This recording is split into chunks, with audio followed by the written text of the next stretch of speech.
Bismillahirrahmanirrahim. Tempat seempat jari begini, kecuali di situ ada malaikat yang sedang sujud.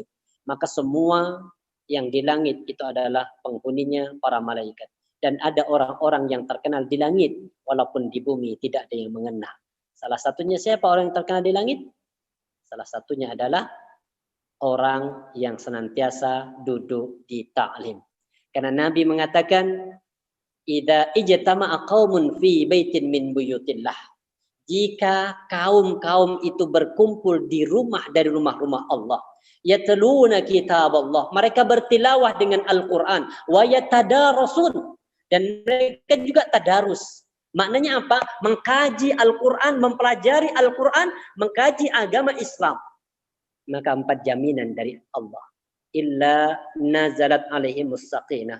Allah pasti akan berikan ketenangan.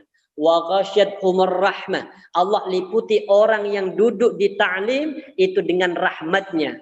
Wa khaffatil malaikah. Para malaikat akan melindungi dia, membuka sayapnya sebagai bentuk keridhaan terhadap orang-orang yang berada di ta'lim. Wa dzakarallahu fi man 'indah. Dan orang-orang yang senantiasa belajar Al-Quran, mengkaji, mentadabburi Al-Quran, itu namanya disebut-sebut oleh Allah di depan para malaikat. Jamaah dirahmati Allah Subhanahu wa taala, inilah keutamaan tauhid. Bahwa tauhid itu adalah sarana penghapus dosa-dosa, dan tauhid adalah sarana penghantar seseorang masuk ke dalam surga. Dan semua dosa yang dilakukan oleh manusia, kalau dia sudah bertauhid, akidah yang benar, maka semua dosa-dosa akan diampuni oleh Allah. Inilah yang dapat kami sampaikan.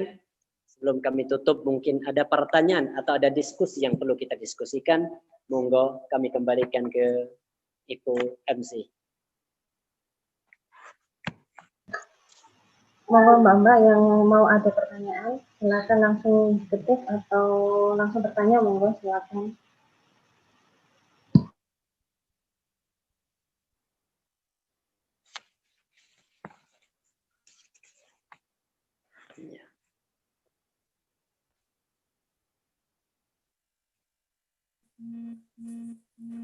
Saya Mbak Yani. Ya, monggo Mbak Sri. Ini Ustadz terkait apa keistimewaan zolim tadi kan ada tiga zolim ya. Zolim yang tidak diampuni Allah adalah syirik. Sementara kemudian di sini ada hadis yang mengatakan bahwa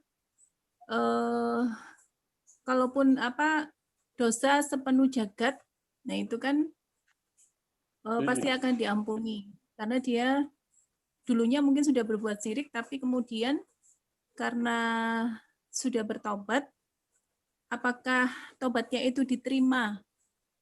Diterima gitu Ustaz. Terima kasih. Baik. Jadi hadisnya, kalau kita lihat lagi, dibuka halaman yang ke-10 tadi. Wahai anak cucu Adam, lau ataitani bi qurabil ardi khataya.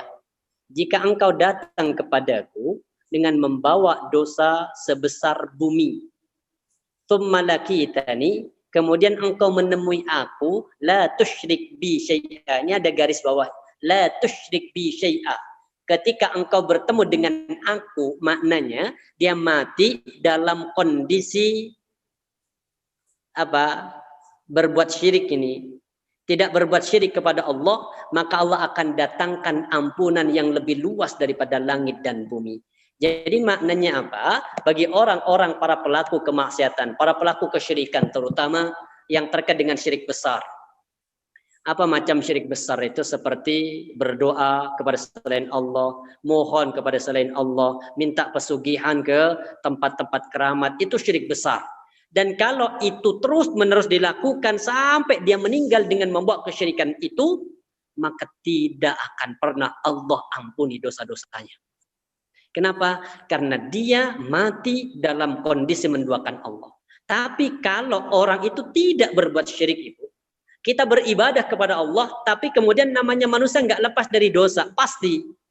Tapi ketika kita melakukan dosa, bukan dosa syirik yang kita lakukan, kelak ketika menghadap kepada Allah masih membawa dosa, Bahkan tadi 99 dosa itu akan Allah ampuni dengan tauhid la ilaha illallah wa anna muhammadar rasulullah. Jadi kalau nanti dia hidup, kemudian perjalanan waktunya dia bermaksiat kepada Allah, bahkan mungkin dukun pernah, kemudian minta pesugihan pernah, dan lain sebagainya.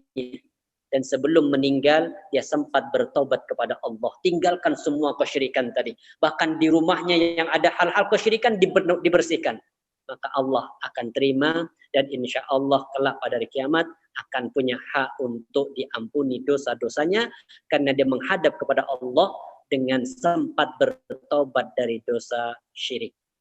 Makanya ini paling bahaya, Bunda. Syirik itu terutama terkait dengan keyakinan, kayak kekebalan dan lain sebagainya.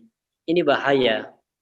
Seperti begini, ada orang mati, mau meninggal itu sulit, sakaratul mautnya sulit sekali. Itu bisa jadi karena dia punya simpanan, bukan istri simpanan ya. Punya sesuatu yang dikultuskan, punya keris, punya akik, punya jimat dan sebagainya. Maka kalau kayak begitu, yang seperti itu harus dibuang dulu. Kemarin ada salah satu dari bapaknya jamaah itu minta untuk diruqyah. Saya cari teman untuk meruqyah. Ternyata di rumahnya itu memang banyak sekali, ada keris, ada akik, lengkap dengan ini. Dan setelah dibersihkan semua, habis itu kemudian diruqyah, besoknya meninggal. Ternyata selama ini dia sudah nazak sekali, tapi sulit sekali untuk menghadapi sakaratul maut. Kenapa? Karena masih ada kesyirikan yang masih menancap di dalam dadanya. Jadi itu maknanya bahwa dosa apapun akan diampuni dengan tauhid jika dia menghadap kepada Allah dengan syarat tidak membawa dosa syirik. Insyaallah. Monggo, mungkin Ya, yang Ustaz, lain. Kemudian lanjutannya Ustaz. Kalau misalnya kemudian anak itu tahu kalau misalnya ya itu tadi yang seperti Ustaz ceritakan tadi, kemudian meninggal, apakah doa anak yang soleh misalnya karena sudah tahu seperti itu orang tuanya, kemudian si anak ini menjadi soleh, apakah doa anak soleh ini kemudian bisa diterima walaupun si orang tua ini telah berbuat syirik? Baik.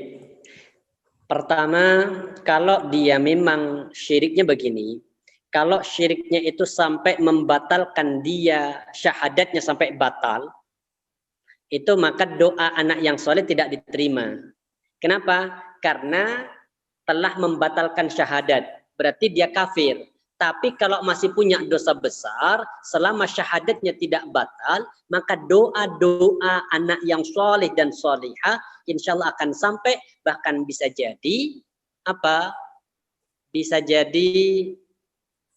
diringankan siksanya oleh Allah di dalam kubur. Dan itu yang dicontohkan oleh Rasulullah ketika Nabi melewati 2 kubur, maka Rasulullah kemudian diberi tahu oleh Allah mukjizatnya, dia sadar bahwa yang dikubur sedang disiksa oleh Allah. Maka Nabi kemudian mengambil pelepah kurma, dan pelepah kurma dipotong jadi 2, ditancapkan sama Nabi. Maka Nabi berdoa, ya Allah ringankan siksanya sampai pelepah kurma ini kering. Berarti maknanya apa? Perbuatan orang hidup, doa orang hidup bisa jadi meringankan siksa, bahkan bisa jadi menghentikan siksa orang-orang yang dicintai. Insya Allah bisa. Cuma dilihat nanti dosa syiriknya itu apa, syirik besar atau seperti apa. Ini kan ada nanti pembatal keislaman. Ada namanya nawaqidul iman. Insya Allah. Ya. Ustaz, ini ada pertanyaan nih. Mbak Sri sampun? Iya. Bertanya? Jadi yang bertanya Mbak Yati. Mungkin monggo Bu Dwi. Assalamualaikum warahmatullahi wabarakatuh. Ustaz, izin bertanya mengenai bagaimana sikap kita ketika kita itu menghadapi ada dari keluarga besar kita, mungkin orang tua kita atau saudara kita yang masih percaya dengan tatoyur itu, Ustaz. Iya. Ini. Ya, ini ditanya bagaimana sikap kita, namanya kita yang sudah tahu dan punya ilmu. Kalau bahasa hadisnya kan begini, man ra'a minkum mungkaran falyughayyirhu biyadihi. Barang siapa yang melihat satu kemaksiatan, lebih-lebih kemaksiatan itu adalah di dalam lingkungan keluarga kita, falyughayyirhu biyadihi. Maka hendaklah kita rubah dengan tangan. Maknanya apa? Dengan kekuasaan. Contoh, mohon maaf ya, ibu punya saudara mungkin, atau punya kakak, kemudian kakaknya menikah dengan seorang perempuan wanita, wanitanya ini mungkin masih berbuat dengan kesyirikan. Maka siapa yang berhak untuk memberikan nasihat ini? Suami. Biyadi. Kenapa? Karena suami itu yang punya jabatan untuk memberikan peringatan. Tapi kalau kemudian ibu tidak berani menyampaikan itu dan bahkan mungkin masuk ke situ, fabilisani, ditegur dengan lisannya. Kalau tidak bisa juga dengan lisan, fabi qalbi, didoakan. Jadi kalau ada keluarga yang masih seperti itu, maka lebih baik kewajiban kita untuk mengingatkan agar kembali kepada Allah Subhanahu wa taala. Itu, Ibunda. Jangan dibiarkan. Membiarkan itu tak ubahnya kita mendiamkan sebuah kesalahan, dan mendiamkan kesalahan itu diibaratkan seperti setan bisu. Bahaya. Sampaikan. Mau berubah, alhamdulillah. Tidak merubah, sikap itu kembalikan kepada Allah, karena hanya Allah yang akan membolak-balikkan hati manusia. Kita tugasnya hanya menyampaikan, urusan menerima hidayah kembalikan kepada Allah. Itu insyaallah. Subhan kasih Ustaz. Terus? Ustaz, Ya? ada lagi satu pertanyaan. Assalamualaikum Ustaz, izin bertanya. Saya pernah masuk ke gereja karena memenuhi undangan nikah teman Nasrani saya. Awalnya saya tidak masuk, tapi teman-teman semuanya masuk ke dalam. Saya pikir acara sudah selesai. Niat kami masuk hanya untuk mengucapkan selamat dan berfoto saja. Ternyata pas masuk baru mulai pemberkatan. Mau keluar waktu itu tidak enak. Saya sangat menyesal Ustaz dan merasa sangat berdosa. Karena kebanyakan ulama mengatakan haram hukumnya masuk gereja. Apakah itu termasuk dosa besar dan tidak diterima sholatnya selama 40 hari? Baik. Pertama, masuk ke gereja, bukan hanya ke gereja ya Ibu, masuk ke tempat ibadah orang lain secara hukum itu tidak boleh. Kecuali karena darurat. Contoh begini, di gereja ada orang yang sakit, kemudian tidak ada orang yang mengangkat, boleh kita masuk ke gereja itu untuk mengangkat orang sakit. Apakah masuk ke gereja itu masuk dosa besar? Lebih-lebih kemudian di saat sedang ada acara ritual ibadah mereka, ya dosa besar. Apakah tidak diterima sholatnya selama 40 hari? Tetap diterima sholatnya selama 40 hari, tetap diterima. Tapi ini masuk dosa besar. Tetap maka bertaubat kepada Allah. Pertaubatan ini harus dengan taubat nasuha, yaitu tidak akan pernah lagi mendatangi perbuatan yang sama, terutama terkait dengan ibadah. Kan ini masalah tauhid ya. Kalau tauhid itu masalah hal yang keras. Seperti kayak tadi, nggak enak Ustadz mau keluar. Ingat, harusnya itu perasaan itu harus tunduk pada akal. Kalau pada kata akal ini nggak benar, maka perasaan harus tunduk. Mau malu kayak mau apa penting keluar. Kemudian perasaan tunduk pada akal, akal tunduk pada syariat. Kalau kata syariat wis nggak benar, walaupun perasaan mengatakan berkecamuk, tinggalkan. Seperti beginilah itu. Di kampung ibu ada perayaan bersih desa contoh. Yang rata-rata bersih desa itu menggunakan unsur kesyirikan di dalamnya.